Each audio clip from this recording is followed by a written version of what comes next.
Saudações, pessoal. Estamos aqui para continuar o nosso estudo a respeito da crítica hermenêutica do direito. No vídeo anterior, nós tratamos sobre questões introdutórias gerais, alguns comentários gerais sobre a crítica hermenêutica do direito, e falamos a respeito de como tal forma de pensar defende a autonomia do direito, em relação à moral, economia, política, enfim. E também falamos um pouquinho sobre o combate ao panprincipiologismo, a panprincipiologia. E ainda nesse ponto, pegando um gancho para nós continuarmos, fazendo uma crítica ao decisionismo, essa questão do juiz decidir conforme a vontade, de modo que decidir seria um ato de vontade, é claro que há alguns teóricos que defendem isso, por exemplo, o voluntarismo, mas não é o caso da crítica hermenêutica do direito. E nessa crítica ao decisionismo, a crítica hermenêutica do direito traz que o juiz não deve ser solipsista. Lembra dessa palavra das nossas aulas? Solipsismo. O juiz não deve ser uma ilha, de modo que a sua consciência determina o mundo, e o mundo é como ele quer, e portanto o direito será como ele quer, a decisão será como ele quer, e ele é como se ele não recebesse nenhuma influência, e só ele influenciasse o mundo. Há essa crítica ao sujeito solipsista. O juiz não deve ser solipsista. Nesse ponto, uma importante mudança no direito brasileiro, por exemplo, no artigo, antigamente o antigo artigo 131 do Código de Processo Civil de 73, falava que o juiz ele ia apreciar livremente a prova. Até por influência dessas discussões, o novo Código de Processo Civil, quando trata da mesma matéria, agora já no artigo 371, diz que essa apreciação não traz essa expressão mais livre. Porque não é livre. Não é como o juiz ele tem que atribuir valor à prova como ele quer. Tá certo que lembra que a crítica hermenêutica do direito bebe em dada. Então, interpretar é atribuir sentido. Mas não é livremente atribuir sentido. Você tem que dialogar. E, inclusive, neste mesmo sentido, é agora o artigo 926 do Código de Processo Civil, que diz que os tribunais têm que manter a sua jurisprudência estável, íntegra e coerente. A noção de integridade e coerência vem de Ronald Dworkin. E não é por acaso que está lá no Código de Processo Civil, não. Essa redação foi sugerida pelo próprio Lênio Luiz Streck, da crítica hermenêutica do direito. No sentido de que, também influenciado pela noção de Dworkin, Dworkin diz que o direito tem que ser interpretado como uma espécie de romance em cadeia. O que ele quer dizer com isso? Imagine que o direito, na verdade, é um grande livro, onde cada decisão judicial, cada acórdão, compõe um trechinho, um capítulo a mais desse livro. Mas é um livro só. Então, o capítulo que vem depois tem que corresponder ao todo, ele tem que ser importante para o todo. Então, essa noção de integridade, que a parte compõe o todo e ela é importante, não ao todo sem a parte. E coerente também, porque o capítulo da frente não pode simplesmente negar de qualquer jeito, sem explicar o capítulo anterior. Então, tem que se pensar o direito, nessa metáfora, como se fosse um grande livro. Então, não podem os tribunais, cada um decidir de uma maneira e ficar mudando a sua jurisprudência rapidamente, sem que haja uma razão para isso. Né? Precisa de ter coerência, precisa de ter integridade. Então, combatendo o solipsismo, a crítica hermenêutica do direito propõe pensar o direito assim também como um romance em cadeia. Então, o juiz não é uma ilha isolada, ele não é em si mesmado, sabe? Ele é um sujeito que tem que dialogar com as fontes do direito, né? As fontes formais, a doutrina, a jurisprudência, a lei, e também com os critérios integradores do direito, nós já estudamos, né? O costume, a analogia, princípios gerais do direito. Então, o juiz tem que dialogar com essas fontes e não se fechar em si mesmo, fechar-se em si mesmo. Ele não pode ser um sujeito solipsista. Tudo bem?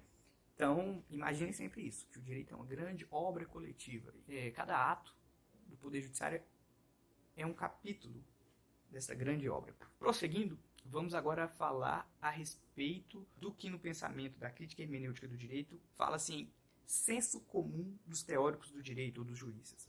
Essa não é uma ideia que é diretamente original de Lênio Luiz Streck. Na verdade, quem fala em senso comum teórico é Luiz Alberto Bará, que foi um jurista argentino que, por coincidência, foi orientador do Lênio Streck. Luiz Alberto Bará vai chamar de senso comum teórico uma informação que não é propriamente verdadeira, uma informação que é falsa, mas que é amplamente repetida e difundida entre os juristas e acaba parecendo que aquilo é verdade.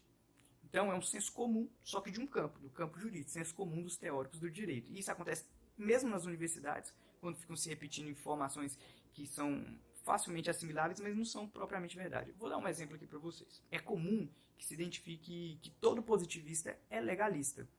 Só que nós podemos ver nas nossas aulas que isso talvez seja verdade, esse fetichismo da lei, né, o juiz boca da lei, na primeira fase do positivismo, lá na escola da exegese, na França, do século XIX. Mas o mesmo a gente não pode dizer, por exemplo, de Kelsen, que ele não acredita num legalismo. Lembra? Nós temos a teoria da moldura semântica. Então, o juiz pode construir sentido a partir da norma. E na fase que Kelsen foi mais cético, até fora da norma. Então, como a gente pode dizer que Kelsen é puramente legalista, ou que acredita num juiz boca da lei, que só aplica e não interpreta o direito. Mas é comum que se fale positivismo e legalismo, como se fossem sinônimos. Esse é um exemplo de noção do senso comum teórico dos juristas. Isso não é verdade.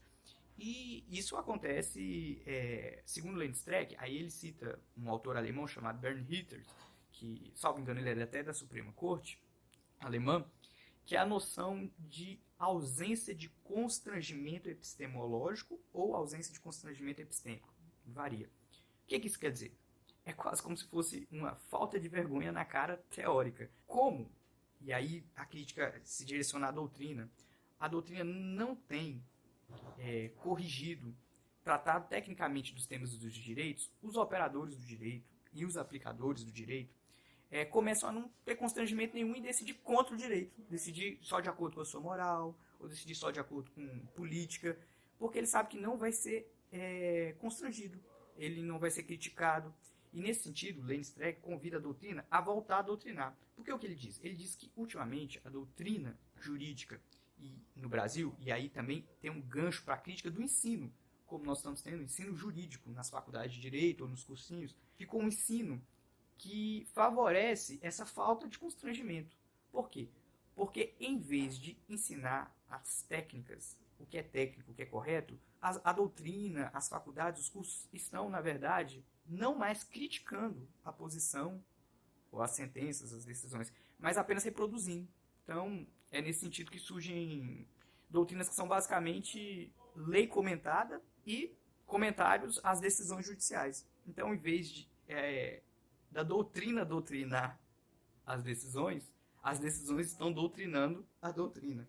E aí surge o direito esquematizado, o direito super simplificado, o direito facilitado, que são doutrinas que não geram nenhuma forma de crítica, de senso crítico dos juristas, a ponto de questionar o acerto ou o desacerto de uma decisão judicial. Landstreck, às vezes, ele é muito incisivo nesse ponto. Aí ele tem até uma piadinha, né, que pode ser considerada até, de certo modo, meio preconceituosa, mas ele brinca que se o direito fosse fácil, ele seria piriguete. Né? Tem um vídeo dele que ele fala isso, numa aula no seu grupo lá na Unicinos. Também nesse ponto, eu quero ler aqui um trechinho de um artigo que ele colocou no Conjur, estou dizendo do Landstreck, que ele faz uma crítica a esse ensino massificado, né?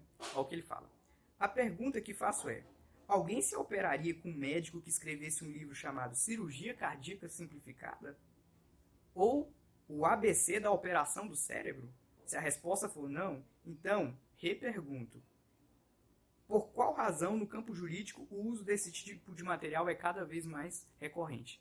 E aí ele menciona que mesmo as provas de seleção viraram grandes quiz, né?